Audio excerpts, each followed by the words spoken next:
Welcome at Flick Favorites. I'm going to explain an American action, thriller film called 3 Days to Kill. In my opinion, it's a great movie. The action is entertaining and the film is well worth watching. Spoilers ahead. Enjoy the content.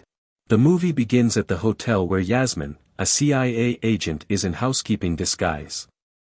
She works together with CIA agent Ethan Renner to find a criminal, Wolfgang Braun, aka The Wolf. The Wolf is trying to sell weapons to terrorists with the help of a known criminal, the albino. The albino and Ethan quickly exchange briefcases holding secret codes after Ethan has already killed the buyers. When his phone rings to remind him that it is his daughter Zoe's birthday, he gives her a call. His call to Zoe is answered by her voicemail. Yasmin's identity is betrayed inside the hotel when the albino spots her. He leads her to an elevator and waits for it to descend so he can have it cut off her head. A gunfight breaks out in the hotel lobby and outside as a result of his friends shooting at the agents in the car. Before pursuing the bad guy, Ethan murders the albino's crew. Up until he catches up to the albino, Ethan starts to grow weak and dizzy. Before shooting the albino in the foot, he collapses to the ground. As Ethan goes unconscious, he staggers off. When Ethan wakes in the hospital, a doctor informs him that his lung cancer has spread. He thinks Ethan has 3 to 5 months remaining. When Ethan goes back to his flat, he discovers that a family is residing there.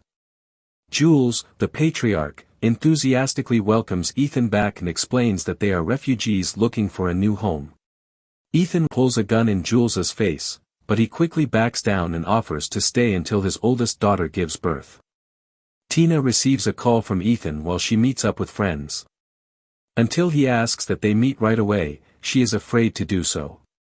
He tells her that he is dying and doesn't want Zoe to know as they proceed to sign his will. Tina agrees to let him meet up with her if he declares his resignation from them, but only after that. Yes, Ethan responds. The two of them visit Zoe's school to meet her. She has an uneasy reunion with her father and doesn't appear really interested in chatting to him. Zoe welcomes a tall, good-looking boy over and calls him Hugh. Even though he is obviously concerned when she introduces them, he is nice to Ethan. Ethan gives Zoe a purple bike since he believes it is still her favorite color after Hugh departs. Ethan is left to ride the bike by himself as she chooses to take the subway with her friends. When Ethan comes to a stop, Vivi welcomes him. She says, "Zoe," and then hands him the watch he left beside the motel. She gets him to ride with her and orders him to do her calling. She must first claim that she has an experimental medicine that can save his life before he agrees. Ethan changes his mind, and Vivi informs him that his task is to track down the wolf and kill him. To find someone who can tell them where to find the albino's accountant, Vivi brings Ethan to a motel. She claims there is just one man inside, but when Ethan enters the room where their target is, he discovers 5 men. When no one provides them with any information, he and Vivi end up killing everyone. Ethan informs her in the elevator that he will only accept the assignment if he is offered $50,000 and a $1 million life insurance policy. She complies and administers the medicine as a shot to him. The albino is seen getting together with a male. He provides the man with an image of Ethan to carry with him. Ethan hears Zoe screaming as he enters Tina and Zoe's apartment. He smashes the doorknob and bursts in, thinking she's in danger, only to discover that she's upset about a bad hairdo. Tina is upset with Ethan since he promised to make dinner earlier but is now 3 hours late. She plans to hire a sitter to watch Zoe because she has to leave for London the following day for work, but Ethan insisted that she let him take care of her. Later, Ethan begins to feel faint and dizzy. He informs Vivi over the phone that he's having visions. She advises him to sip vodka to relax. He actually does that. The following day, Tina departs, and Zoe enters the room sporting a red wig. Ethan assures her it's her employer after she notices Vivi ringing his phone. When she phones Ethan, she sets the iconic pop song, "I Don't Care," as his ringtone.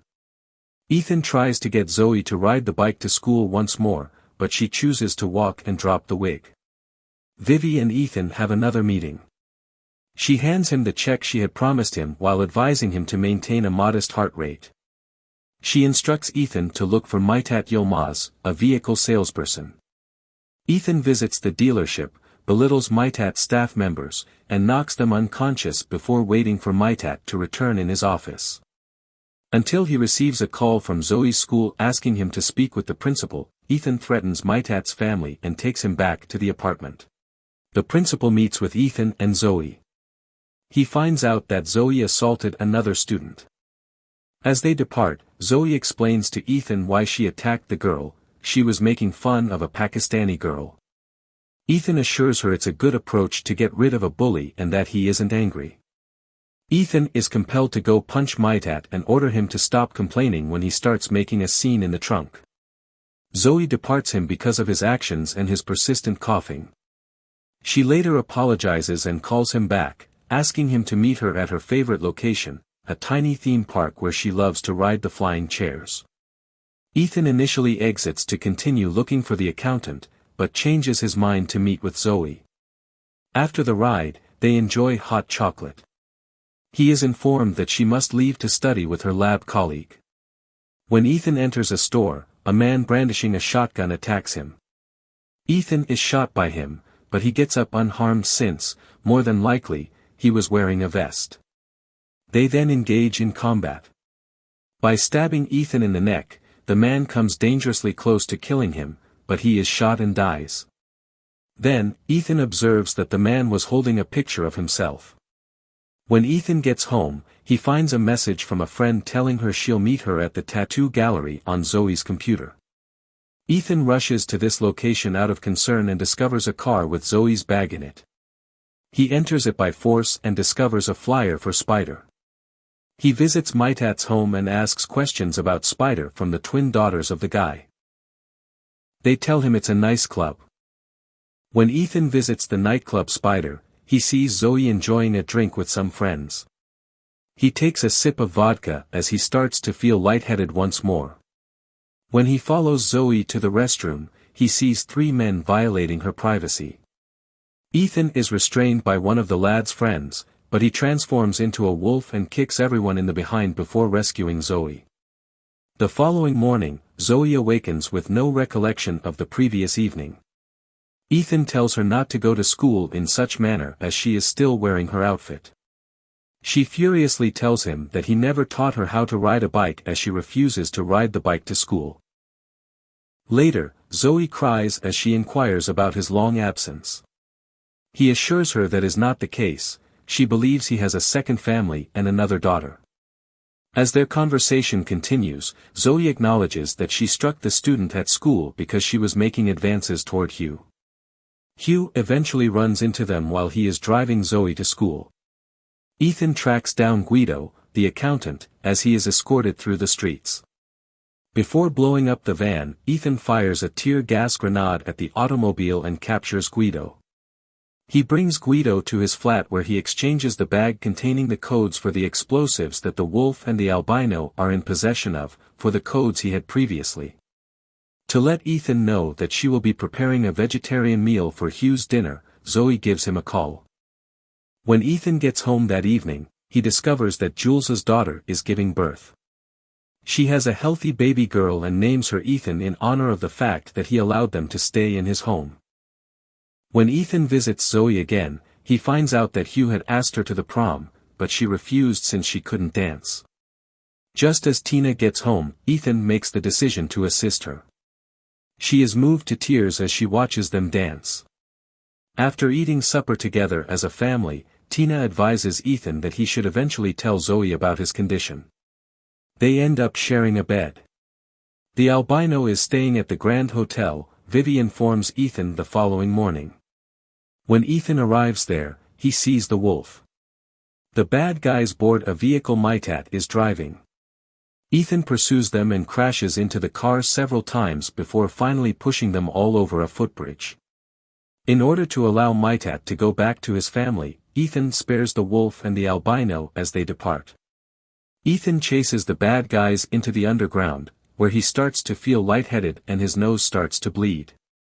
The albino pushes a barely conscious Ethan toward the train tracks before the wolf can shoot him. The wolf yells at him to kill Ethan while he waits for the train to arrive. When the train is about to pass, Ethan regains enough motion to shove the albino in its path. The wolf runs away as he collapses. When he awakens, Vivi has brought him to her house. She warns him of the wolf's escape, but she also lets him know that the drug's favorable effects on his treatment were successful. To meet Hugh and his family, Ethan, Tina, and Zoe travel. Ethan is introduced to the wolf, his business partner, by his father. They shake hands awkwardly after recognizing one another. They are all led inside the club by Hugh's parents. Tina finally discovers that Ethan is doing a task. She suspects he has been telling her lies, but he tells her that this is not the case.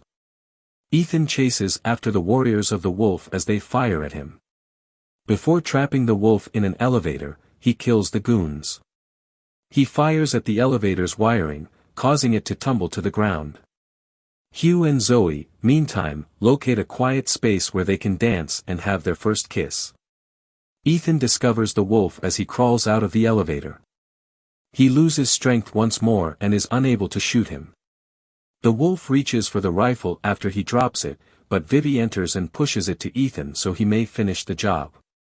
He refuses and puts the gun down as he considers Tina and Zoe. By herself, Vivi shoots the wolf after grabbing it. Later, Ethan is still residing in the beachfront home with Zoe. There have been tough days, but they are still attempting to have a good relationship, he tells Tina as we hear him setting up a Christmas tree, having previously believed that he wouldn't survive to see Christmas. Ethan tells Tina that he hasn't always been there for her and Zoe as he was supposed to be when she shows up in person. In order for Ethan to make them hot chocolate, Zoe approaches and invites her inside. Tina and Zoe sit together while Ethan enters a different room. She questions her mother about Ethan's future plans. Ethan discovers a box containing a large needle and a Christmas greeting from Vivi. In order for him to continue spending time with his family, she gave him the medication. Vivi is standing outside the residence, keeping an eye on the family inside. That's how the movie ends. I find the movie enjoyable and catchy enough to watch. Thank you for watching. Like and subscribe.